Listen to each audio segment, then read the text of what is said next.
Olá, tudo bem? Eu sou o Márcio Miranda e esse é o podcast 15 Minutos aqui da Gazeta do Povo. É o nosso espaço de resumo e análise de alguns assuntos do noticiário, sempre com a participação da equipe da Gazeta. Olha, se tiver uma boa reforma política, eu posso até, nesse caldeirão, jogar fora a possibilidade de reeleição. Posso fazer isso aí. Agora, se não tiver uma boa reforma política, se o povo quiser, estamos aí para continuar mais 4 anos. Oi? Mas já está se pensando na eleição de 2022? Olha, parece que sim. E já teria até um embate definido. Bolsonaro versus João Dória. Os dois que esses dias andaram por aí fazendo flexões de braço juntos em um evento público. No vídeo, Bolsonaro e o governador aparecem fazendo exercícios acompanhados por jovens da Polícia Militar de São Paulo. Esse vai ser um dos temas do 15 Minutos de hoje. Você já imaginou receber de uma vez só, assim na conta, uma bolada de 3 milhões de reais? Ou de 8 milhões de reais? Pois é, aconteceu. Não para ganhadores da Mega Sena, mas sim para alguns servidores e pensionistas do Poder Judiciário em tribunais pelo país. Um levantamento apontou que nos últimos 18 meses, cerca de 8 mil pagamentos para essas pessoas passaram dos 100 mil reais. Também vai ser um tema do 15 Minutos de hoje. E a gente também fala sobre trânsito. Tem um projeto de lei que começou a tramitar no Congresso Nacional que prevê o seguinte: o fim da obrigatoriedade de fazer autoescola no processo para tirar a primeira carteira de motorista. Daqui a pouco eu explico mais desse assunto. A crise nas contas públicas parece que não chegou ao judiciário. Tem indenizações e pagamentos retroativos atingindo valores em torno de 3 milhões de reais, olha só, e até 8 milhões de reais. Isso para uma pessoa só. E como se sabe tudo isso? Através de uma compilação de dados feita com base nas folhas de pagamento dos tribunais pelo país. O Lúcio Vaz, que é blogueiro e que mantém um blog aqui na Gazeta, foi quem fez esse levantamento e ele conversa com a gente, direto de Brasília, aqui no 15 Minutos, sobre esse assunto. Tudo bem, Lúcio? Obrigado por nos atender aqui no 15 Minutos. Tudo bem, é um prazer participar. Parece que tem uma pessoa que ganhou na Mega Sena, só que não foi sorteio, não. Ela ganhou do tribunal, lá onde ela é pensionista, no caso, 8 milhões de reais. Como é que foi isso, Lúcio? Olha, esses pagamentos, como esse e tantos outros, eles são realmente pagamentos retroativos, né? Ela, no caso, foi uma concessão de uma pensão vitalícia, ela é uma pensionista, não é uma magistrada. Foi concedido isso, só que ela tinha o direito para trás, né? Retroativo. Então, com a aplicação de correção monetárias e juros, um valor que inicialmente era de 1 milhão e 600 virou 8 milhões e 200. É um pagamento relativo a 24 anos entre 1993 e 2017. E na maioria dos casos, Lúcio, o que justifica oficialmente os pagamentos assim tão altos? Tem outro pagamento que é bastante alto também, é um juiz, Antônio Jorge da Cruz, do TRT da Bahia. Esse outro era do TRT do Ceará. Aí esse agora do TRT da Bahia, que ele recebeu 3 milhões e meio, que foi ele foi aposentado, né, por questões de saúde em 2002, por determinação do presidente do tribunal, numa decisão monocrática que não cabia na época, teria que ter passado pelo plenário. E houve o recurso, né, ele recorreu e acabou ganhando agora em 2017, ganhou, aliás, bem antes, cerca de, eu não sei quantos anos, alguns anos atrás ele ganhou, mas não havia o recurso disponível, só agora o recurso ficou disponível. Então, como ele ganhou, ele teve atualizado a sua situação no tribunal, quer dizer, tempo de serviço, a progressão de carreira, né? E os pagamentos no período de 2002 até 2014. Quer dizer, em 2014 foi reconhecido isso e ele está recebendo agora, com juros novamente, correção monetária, que deu 3 milhões e meio de reais. Tem outros, tem dezenas de casos que eu cito na matéria, né, de vários tribunais, TRTs, Tribunal de Justiça dos Estados, onde os magistrados e pensionistas, né, eles recebem uma série de coisas, como principalmente indenização de férias, pagamentos retroativos, férias prêmio, né?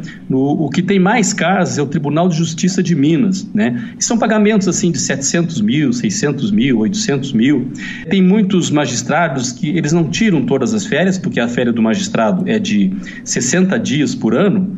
Então, muitos deles, eles tiram só um mês e guardam o outro. No momento da aposentadoria, ele reúne todos esses meses. Eu cito ali alguns casos de pessoas que tinham assim 360, 380 dias de férias para tirar, 12 férias, 13 férias que eles não tiraram, fizeram um pé de meia e recebem. Mas isso mostra também que essas férias de 2 meses de férias por ano não é tão necessária assim, sendo que tanta gente acaba vendendo. Eles não vendem, né? Na verdade, eles não tiram simplesmente e depois acabam recebendo, sendo indenizados por as férias não tiradas. E tem as férias prêmios também, que são aquelas férias assim extras, né? Que a cada 5 anos de serviço eles podem tirar 3 meses de férias. Se não tirar, ele pode recuperar isso no momento da aposentadoria também. E tem alguns casos assim mais recentes, né? Que o magistrado ele fica 1 ano, 2, 3 sem tirar férias e ele tira ainda, quando é pouco, ele pode tirar durante o exercício, ainda na atividade.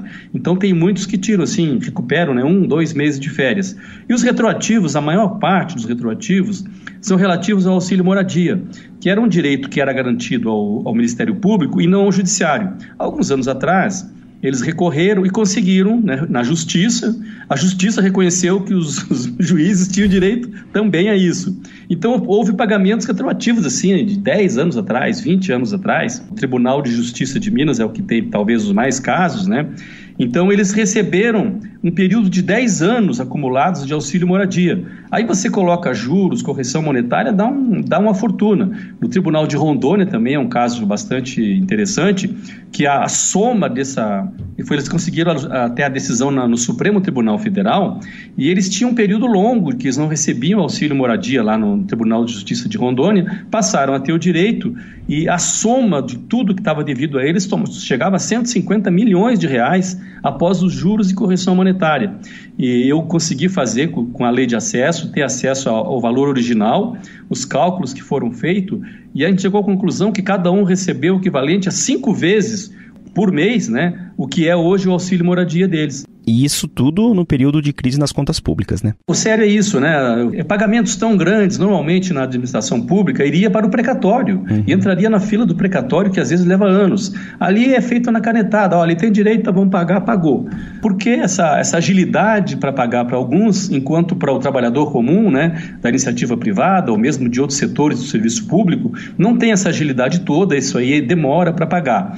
Então, acho que isso é uma questão. E além da própria questão dos penduricários, né? Por que um magistrado que ganha 37, 39, 35 mil reais por mês tem que ganhar tanta coisa, né? É auxílio moradia, auxílio alimentação, auxílio saúde, indenização de férias, substituição de férias. É uma coisa assim enorme. Se pega a média dos pagamentos, é muito acima do teto por conta desses penduricários, que são previstos em lei, são garantidos também por decisões administrativas do CNJ, do próprio CNJ. É tudo legal, nada é ilegal. Mas assim, a gente coloca a questão ética, a questão do privilégio. Por que enquanto alguns servidores ganham tão pouco, enquanto a população tem um salário tão baixo na iniciativa privada, né, a média salarial, a gente vê pelas aposentadorias do INSS também, enquanto isso, os magistrados estão vivendo como se estivesse vivendo num país de primeiro mundo, na França, Suécia, Noruega, Alemanha, enfim, em países ricos que têm condições de pagar isso. O Brasil não tem condições de pagar isso, infelizmente. Lúcio, obrigado pela conversa com a gente, direto de Brasília. Até uma próxima. Até uma próxima, foi um prazer. Paga 10 depois, bora? Junto com o Dória! Paga 10, Dória! Político gosta de eleição. Mal acaba uma, começa o mandato, aí já está pensando na próxima. Será que a eleição presidencial de 2022 já começou? Eu convidei novamente aqui o Fernando Martins, editor de República aqui da Gazeta, para a gente analisar o assunto. Obrigado pela presença de novo, Fernando. Tudo bem? Tudo bem, eu que agradeço. Foi durante a Marcha para Jesus, no mês passado, que o presidente Jair Bolsonaro deixou claro que pensa sim em reeleição. E aí muito se falou na última eleição, a de 2018, né, na chamada nova política. Essa prática de pensar bem antecipadamente na próxima eleição não é algo característico, assim, vamos chamar, da velha política? Será, Fernando? A gente pode dizer que sim, que todo político sempre está pensando na próxima eleição, né? No caso de candidatos com mandato, na reeleição. E o presidente, o Bolsonaro, enfim, ele foi eleito com esse discurso da nova política. Inclusive, ele falava que não tentaria a reeleição, mas ele sempre pontuou bem, ficou meio em cima do muro. E ele pontuava que não tentaria a reeleição se fosse feita uma reforma política. E até na Marcha para Jesus foi mais ou menos esse o tom que ele usou. Ele disse que se não houver uma reforma política ampla, ele tenta a reeleição. E se o povo quiser, estamos aí para continuar mais 4 anos. Oi? Acaba sendo sempre assim, né? Se o povo, se as bases me chamarem. E tem uma questão, né, Márcio? A reforma política, a gente sabe que é bem difícil de sair. Geralmente saem reformas pequenas, bem pontuais, mas uma ampla reforma política, o país há muito tempo vem discutindo isso e até agora não aconteceu. Quer dizer, o recado pareceu claro, né? De que sim, pensa-se na reeleição, pelo menos é isso que dá a entender do discurso do presidente. E não é só isso, né, Fernando? Tem até possível adversário já identificado. Sim, e é curioso porque hoje esse potencial principal adversário, pelo menos nas declarações aí do Bolsonaro e nas movimentações dele, é um candidato aí do espectro ideológico da direita, que é o governador de São Paulo, o João Dória. O Bolsonaro, inclusive, até já falou que ele citou o Dória, meio que colocou ele como um possível candidato quando ele foi lá no Rio de Janeiro tá negociando aí para transferir a Fórmula 1 de São Paulo para o Rio de Janeiro. O Bolsonaro é do Rio de Janeiro e está apoiando esse projeto aí que é do governador do Rio, o Witzel. E ele foi lá, conversou com o chefão da Fórmula 1 e falou que tem quase 99%, até mais de 99% de chances da Fórmula 1 sair. E nessa questão ele disse que é o seguinte, se o Dória pensa no Brasil e pensa em ser candidato, se pensa em ser presidente, ele devia pensar no Brasil. E também é curioso que, pelo menos em frente às câmeras, né, num encontro recente entre os dois, o Bolsonaro e o Dória, parece que ainda são muito próximos, né? Teve até o episódio lá das flexões que eles fizeram juntos e tal, no vídeo que circulou aí pelas redes sociais. Eles foram participar de um evento num centro esportivo em São Paulo e o Bolsonaro gosta de fazer flexões, ele já fez em vários atos públicos e fez aquela flexão, o Dória acompanhou. O Dória, nesse caso, nessa pequena competição, parece ter saído melhor que o Bolsonaro, e que o Bolsonaro faz uma flexão, digamos, meio estranha. Tem alguns até que dizem que não é uma flexão de braço, é uma flexão de pescoço, né? Pois é, o que pareceu do vídeo mesmo. Fernando, obrigado pela conversa com a gente, até a próxima. Tá, até mais. Olha, tem um projeto de lei que começou a tramitar no Congresso Nacional que propõe o fim da obrigatoriedade de fazer autoescola no processo para tirar a primeira carteira de habilitação. Essa medida dá ao candidato o direito de escolher entre fazer as aprendizagens teóricas e práticas de forma autônoma ou então no CFC, o Centro de Formação de Condutores, a conhecida autoescola. Claro que se optar pela formação autônoma, esse candidato teria que ter orientação de pessoas devidamente habilitadas. Seria opcional, então, fazer ou não fazer a autoescola. Vamos falar mais desse assunto? E para conversar mais sobre isso, eu convidei aqui o Renieri Trovão, que é editor de automóveis aqui da Gazeta, para a gente falar sobre o tema. Queria começar com um resgate aqui, Trovão. Vamos lembrar um pouco desse assunto. Hoje é obrigatório você, para tirar a carteira de habilitação, fazer autoescola. Mas nem sempre foi assim, né? Na verdade, a obrigatoriedade ela passou a constar na lei a partir de 1998, quando foi instituído o Código de Trânsito Brasileiro.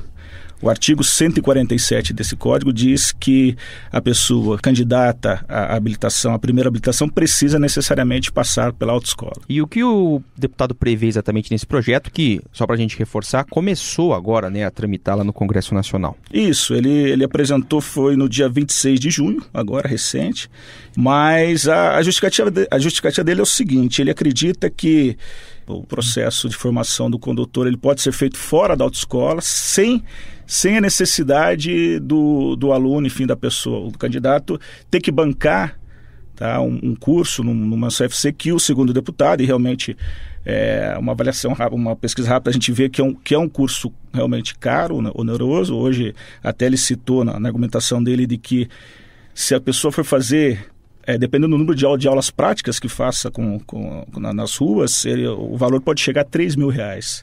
E ele considera esse valor muito acima do que ganha hoje o cidadão médio brasileiro. Enfim, ele acredita, somente os jovens, que geralmente a primeira habilitação são jovens, né, 18, 19 anos, e ele acredita que está muito fora da realidade do bolso dessas pessoas. Por isso ele defende que a pessoa possa fazer o curso, até uma pessoa que esteja habilitada, que tenha no mínimo 3 anos de carteira. Se ele quiser fazer para carteira A, essa pessoa, ou a pessoa que for dar a instrução, terá que ter carteira A também com no mínimo de 3 anos, ou for fazer para carteira B, também tem que ter no mínimo 3 anos. Então essa é a justificativa e argumentação do deputado. Trovão, obrigado. Até a próxima. Valeu, obrigado, Márcio. Um grande abraço a todos aí. E essa foi a edição de número 3 do podcast 15 Minutos. Quer ter muito mais informação sobre tudo isso? Então não esqueça de assinar a Gazeta do Povo para ter acesso a todos esses conteúdos e muito mais. O 15 Minutos, nosso podcast diário, é gravado no estúdio da Gazeta do Povo em Curitiba. Eu sou o Márcio Miranda e esse episódio teve a produção do Vivaldo de Souza Neto e da Jennifer Ribeiro, a montagem do Leonardo Bestloff e a edição de conteúdo do Rodrigo Fernandes. Muito obrigado pela sua companhia e até mais.